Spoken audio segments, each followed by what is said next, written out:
Saracens made their fourth Premiership final in 5 years as they beat Wasps in a record-breaking semi-final. Owen Farrell kicked 27 points. Chris Wells scored the fifth semi-final try in 8 years, and the 11 tries and 90 combined points were all records. The lead unipolar lasted a half as the England man showed no ill effects as he returned from a hamstring injury.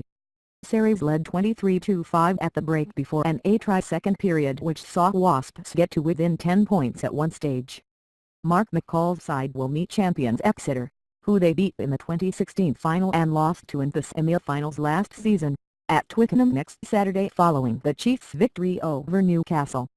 Really, Saracens' thrilling victory over Wasps Exeter eased to semi-final win over Newcastle Series below Wasps away. Danny Cipriani and Owen Farrell. Do you want to share a lift to the airport?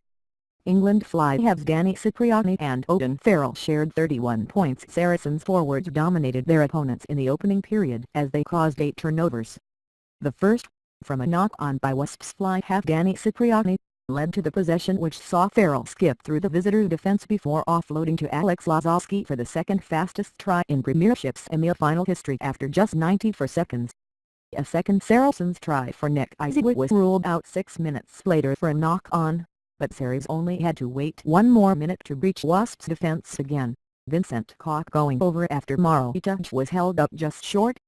Jimmy Gopper had a Wasps try ruled out by the television match official after going into touch just before he grounded the ball, but, after 2 Farrell penalties, Wasps did go over as Willie Leroux ended a flowing move down the right. Wasps were dealt a further blow late in the half as flanker Jack Willis, who received his first England call-up last week, was forced off with a knee injury which could keep him out of this summer's tour of South Africa. Another frenetic start. Chris Wells scores for Saracens. Chris Wells scored the record 5th Premiership semi-final try. 8 years after his first, it took just 3 minutes for Saracens to get past Wasps following the restart as Wells broke the record for Premiership semi-final tries on his final appearance. At Allianz Park after his pack set up a great platform for Farrell and Bradbury to provide him with the ball. Wasps rallied and should have pulled the try back straight away, but Elliot Daly's effort in the left corner was controversially disallowed after the ball was adjudged to have hit the corner flag before being grounded. However, Jay Cooper Woolley made no mistake shortly after as he blasted over from close range.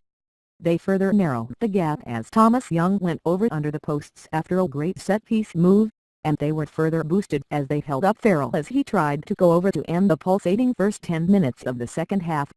Farrell stretched the lead with 2 more penalties, but Leroux got his second score after a lovely break from Guy Thompson as Wasps refused to give up.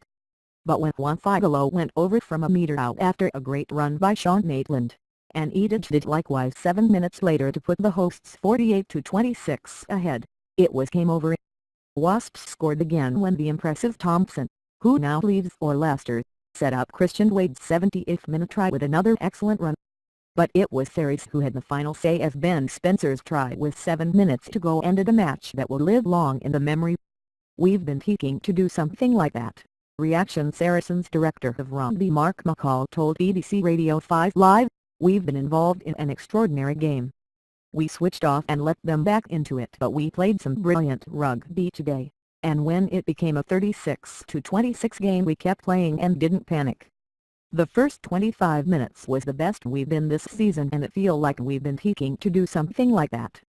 On Billy Unipolar, Billy felt a small bit of tightness on his hamstring just before halftime, so if he was to have any hope of playing next week then bringing him off was the tight thing to do. Wasps director of rugby Di Young told BBC Coventry and Warwickshire, "The first 20 minutes wasn't good enough and put us under lots of pressure, but you have to give Saracens a lot of credit. We knew one of the challenges we would have to meet would be to stop their big ball carriers getting over the gain line, and unfortunately we didn't quite achieve that and they got too many yards. They started getting the scoreboard ticking over and we ended up chasing the game. Saracens were outstanding today and a little bit too powerful for us, but we played some good stuff and got a score and half behind, but they found another gear and kept a comfortable distance between the teams.